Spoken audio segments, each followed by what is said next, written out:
मैं उस क्षेत्र से आता हूं जो बिहार को दो भाग में बांटती है, एक नॉर्थ बिहार, एक साउथ बिहार।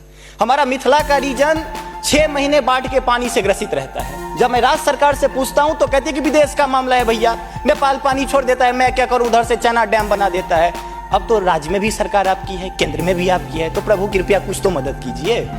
दूसरी बात, कोसी का संसद में कह दिया गया कि ड्रेस कोड ये होना चाहिए। अरे मैं बाढ़ के उस इलाके से आता हूं जहां आधा धोती पहन के संसद तक आना पड़ता है, न सड़क है न कुछ है, तो कैसे आऊंगा।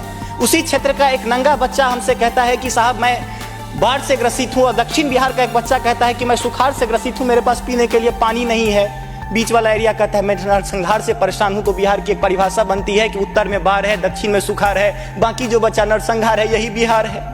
अब मैं कहाँ जाऊं। तीसरी बात मैं आता हूं कि आपने तो राम जी को अयोध्या में लाकर स्थापित कर दिया, जरा उनके ससुराल मिथिला पर भी तो ध्यान दीजिए। माँ सीता कब कब अग्नि परीक्षा देगी, उनके पुत्र हम कब कब अग्नि परीक्षा देते रहेंगे, हम पर भी तो थोड़ा ध्यान दीजिए प्रभु।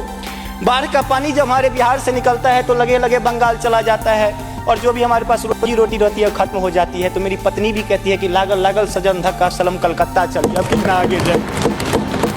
आगे आते हैं, और पर्यटन की पर्याप्त संभावना है। एक बार आप कृपा करके देखिए, पर्यटन मंत्री बैठे हुए हैं, अब ताजमहल मुमताज महल की याद में बना, आपने उसको 7वां अजूबा में शामिल कर दिया। अरे हमारे यहाँ गया में दशरथ माँ जी छेनी लेके पूरा पहाड़ तोड़ दिए, इससे बड़ी और क्या बात हो सकती है। उसको पर्यटन के लिए रखिए।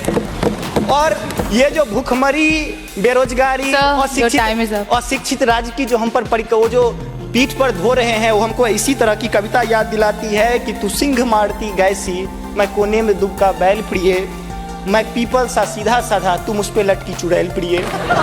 तो ये अशिक्षा, बेरोजगारी हम पर चुड़ैल की तरह लटकी है। तो there is politics behind every politics. स्नातकोत्तर राजनीति विज्ञान में पढ़ाई होती है, उसको छोड़ के जरा राज्य और केंद्र में अब सामंजस्य स्थापित करके कृपा कीजिएगा प्रभु। बहुत बहुत धन्यवाद।